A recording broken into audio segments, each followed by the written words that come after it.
Hello everyone, welcome back to my YouTube channel GK donuts. तो दोस्तों, पिछले class में हमने इंडियन लेजिस्लेटिव को स्टार्ट किया था, जिसमें हमने लोकसभा को डिटेल में डिस्कस कर लिया था।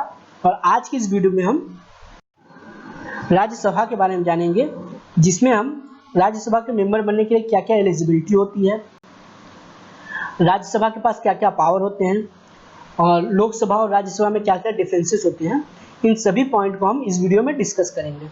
तो चलिए शुरू करते हैं। राज्यसभा। तो दोस्तों, राज्यसभा को हम council of state, upper house और परमानेंट हाउस के भी नाम से जानते हैं। तो राज्यसभा को काउंसिल ऑफ स्टेट क्यों कहते हैं?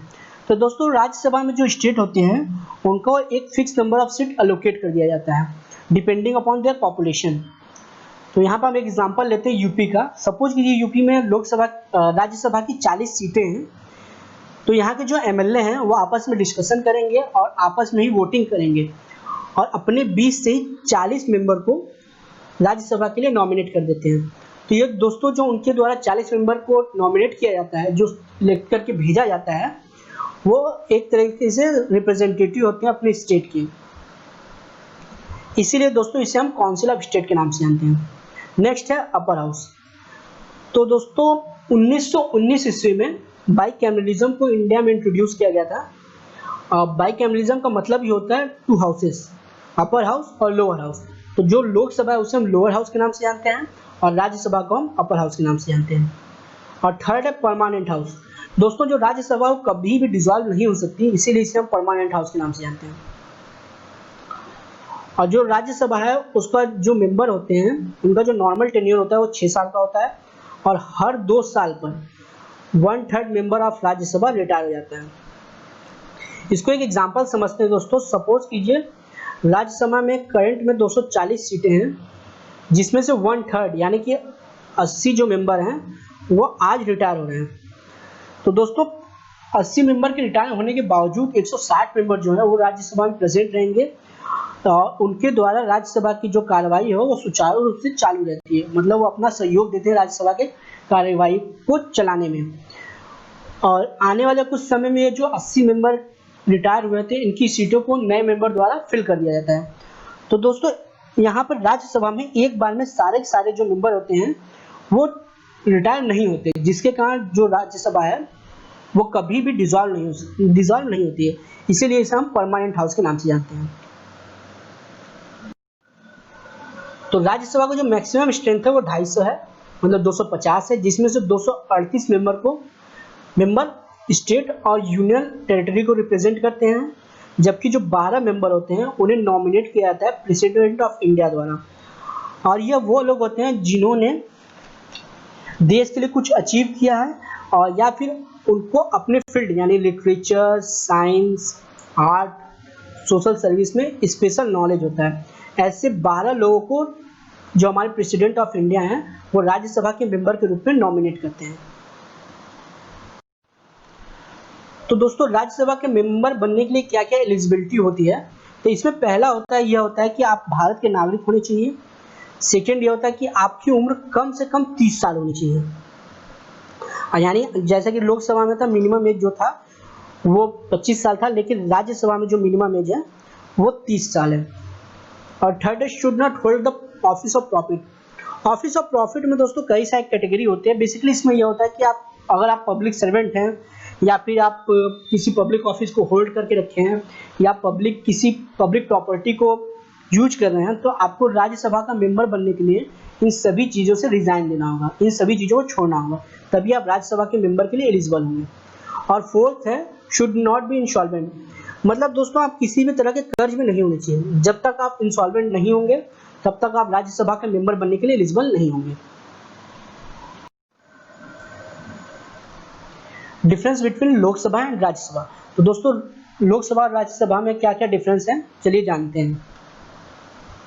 इसमें जो पहला डिफरेंस ये होता है कि लोकसभा का मेंबर बनने के लिए जो मिनिमम एज होती है वो 25 साल होनी चाहिए, जबकि राज्यसभा का मेंबर बनने के लिए जो मिनिमम एज होती है वो 30 साल होनी चाहिए। और सेकेंड, लोकसभा में जो एमपी होते हैं वो डायरेक्ट इलेक्ट किए जाते हैं पीपल के द्वारा यूनिवर्सल एडल्ट फ्रेंचाइजी के थ्रू, जबकि राज्यसभा में जो यहाँ के एमएलए होते हैं वो इनडायरेक्टली इलेक्ट करते हैं राज्यसभा के मेंबर को। थर्ड है कि जो लोकसभा है दोस्तों हर 5 साल में डिसॉल्व होती है। इसे राष्ट्रपति द्वारा पहले भी डिसॉल्व किया जा सकता है और इमरजेंसी केस में बाद में भी डिसॉल्व किया जा सकता है। दोस्तों आज तक सिर्फ एक ही बार लोकसभा का टेन्योर 1 साल के लिए बढ़ाया गया था जब हमारे देश में इमरजेंसी लगी थी। और जबकि जो राज्यसभा है यह परमानेंट हाउस होता है, यह कभी भी डिसॉल्व नहीं होता है। फोर्थ पॉइंट है कि जो लोकसभा के मेंबर होते हैं उनका जो नॉर्मल टेन्योर होता है वो 5 साल होता है, जबकि जो यहाँ दोस्तों राज्यसभा होगा, जो राज्यसभा के मेंबर होते हैं उनका जो नॉर्मल टेन्योर होता है वो 6 साल होता है। और एक मोस्ट इंपॉर्टेंट पॉइंट यह है दोस्तों कि जो लोकसभा में मनी बिल को इंट्रोड्यूस किया जाता है और पास भी लोकसभा में ही किया जाता है, जबकि राज्यसभा इसके ऊपर सिर्फ सजेशन दे सकती है। अगर राज्यसभा में 14 दिन के अंदर इस पर कोई भी सजेशन नहीं दिया तो ये जो मनी बिल है वो ऑटोमेटिकली लोकसभा में वापस चली जाती है। Special power of Rajya Sabha.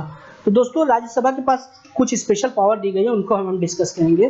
तो राज्यसभा के पास दोस्तों यह पावर होती है कि कोई अगर किसी प्रकार की ऑल इंडिया सर्विस नई ऑल इंडिया सर्विस बनानी है तो राज्यसभा के द्वारा ही बनाई जा सकती है। जैसे आईपीएस, आईएएस, आईएएस जो दोस्तों ऑल इंडिया सर्विस है इनके बनाने का काम राज्यसभा करती है। और स्टेट लिस्ट में जो भी लेजिस्लेटिव का जो भी मैटर हो, जैसे कि किसी भी स्टेट में कोई कानून बनाना है या उसको कानून संशोधन करना है, तो इसके ऊपर जो भी पावर है वो राज्यसभा के पास है। इस पर लोकसभा कोई भी हस्तक्षेप नहीं कर सकता। इंपॉर्टेंट पॉइंट दोस्तों, राज्यसभा से रिलेटेड कुछ इंपॉर्टेंट पॉइंट यहाँ पे दिए गए हैं जो एग्जाम पॉइंट ऑफ व्यू से बहुत ही इंपॉर्टेंट है। पहला है कि जो मैक्सिमम सीट है राज्यसभा की वो उत्तर प्रदेश में 31 है। सेकेंड नंबर पे महाराष्ट्र आता है जिसकी राज्यसभा की सीटें 19 है। और थर्ड नंबर पर तमिलनाडु आता है जिसकी राज्यसभा की सीटें 18 हैं। और दोस्तों दिल्ली और पुडुचेरी ये इकलौते 2 ऐसे यूनियन टेरिटरी हैं जिनके जो रिप्रेजेंटेटिव हैं वो राज्यसभा में उपस्थित होते हैं। बाकी जो यूनियन टेरिटरी है वो इतने छोटे हैं, वहाँ की पॉपुलेशन इतनी कम होती है कि वहाँ से कोई भी रिप्रेजेंटेटिव राज्यसभा में अपने यूनियन टेरिटरी को रिप्रेजेंट नहीं करता है। थर्ड दोस्तों जो वाइस प्रेसिडेंट होते हैं वो चेयरमैन होते हैं राज्यसभा के। और जो करंट हमारे लीडर ऑफ अपोजिशन है वो है गुलाम नबी आज़ाद जी। और दोस्तों यहाँ पे एक और इम्पोर्टेंट पॉइंट था कि जो राज्यसभा की जो पहली मीटिंग हुई थी वो 13 मई 1952 ईस्वी में हुई थी। तो उम्मीद करता हूँ दोस्तों आपको ये वीडियो पसंद आई होगी। Thank you.